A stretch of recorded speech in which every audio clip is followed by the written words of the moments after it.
സംസ്ഥാനത്തെ മനുഷ്യ വന്യജീവി സംഘർഷങ്ങൾക്ക് ശാശ്വത പരിഹാരം കാണുന്നതിനായി Kerala forest protection staff organisation Idukki അടക്കമുള്ള ജില്ലകളിൽ നേരിട്ടെത്തി പഠനം നടത്തി.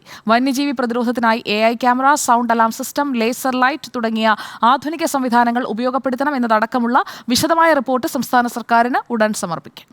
മനുഷ്യ വന്യജീവി സംഘർഷം അനുദിനം വർദ്ധിച്ചുവരുന്ന സാഹചര്യത്തിൽ ജനങ്ങൾ വനംവകുപ്പിനെതിരെ രൂക്ഷ വിമർശനം ഉന്നയിക്കുന്നുണ്ട്. പലയിടത്തും വനംവകുപ്പ് ജീവനക്കാർക്കെതിരെ വലിയ പ്രതിഷേധമാണ് ഉയരുന്നത്.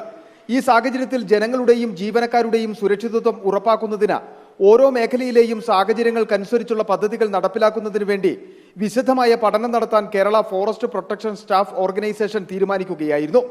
ഇതിന്റെ ഭാഗമായി സംസ്ഥാന തലത്തിൽ രൂപീകരിച്ച സംഘം വന്യജീവി ശല്യം അതിരൂക്ഷമായ സംസ്ഥാനത്തിലെ വിവിധ ജില്ലകളിൽ നേരിട്ടെത്തി പഠനം നടത്തി. പ്രദേശത്തെ ജനങ്ങളെ നേരിൽ കണ്ട് സംഘം വിവരങ്ങൾ ശേഖരിച്ചു. ഇടുക്കി ജില്ലയിൽ ഏറ്റവും കൂടുതൽ കാട്ടാന ശല്യം രൂക്ഷമായ ചിന്നക്കനാലിൽ AI camera, sound alarm system, laser light തുടങ്ങിയ ആധുനിക സംവിധാനങ്ങൾ ഉപയോഗപ്പെടുത്തുന്നതിന് സമിതി സമർപ്പിക്കുന്ന റിപ്പോർട്ടിൽ ആവശ്യപ്പെടും.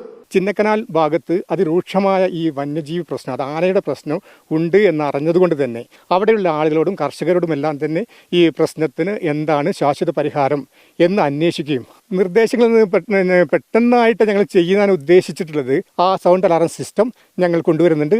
ഇതോടൊപ്പം തന്നെ നിലവിൽ സ്പെഷ്യൽ RRT പ്രവർത്തിക്കുന്നത് മൂന്നാറിലാണ്. ഈ RRTയെ ചിന്നക്കനാലിലേക്ക് മാറ്റണമെന്നും റിപ്പോർട്ടിൽ ആവശ്യപ്പെടും. ഒപ്പം ആക്രമണകാരികളായ കാട്ടാനകളെ പിടിച്ചുമാറ്റണമെന്ന നാട്ടുകാരുടെ ആവശ്യവും റിപ്പോർട്ടിൽ ഉൾപ്പെടുത്തും. നാട്ടുകാരിൽ നിന്ന് ശേഖരിച്ച വിവരങ്ങളടക്കം വിശദമായി പരിശോധിച്ചതിന് ശേഷമായിരിക്കും റിപ്പോർട്ട് തയ്യാറാക്കുക. വളരെ വേഗത്തിൽ റിപ്പോർട്ട് സംസ്ഥാന സർക്കാരിന് നൽകുമെന്നും സംസ്ഥാന നേതാക്കൾ വ്യക്തമാക്കി. ജനങ്ങളോടൊപ്പം നിന്ന് ജനപങ്കാളിത്തത്തോടെ വന്യജീവി പ്രതിരോധ പദ്ധതി നടപ്പിലാക്കിയാൽ മാത്രമേ പ്രശ്നത്തിന് ശാശ്വത പരിഹാരം കാണാൻ കഴിയൂവെന്നും സമിതി അഭിപ്രായപ്പെട്ടു. വീഡിയോ ജേർണലിസ്റ്റ് ജിതിൻ ജോസഫിനൊപ്പം reporter Sandeep Rajakkad, in reporter, Idukki.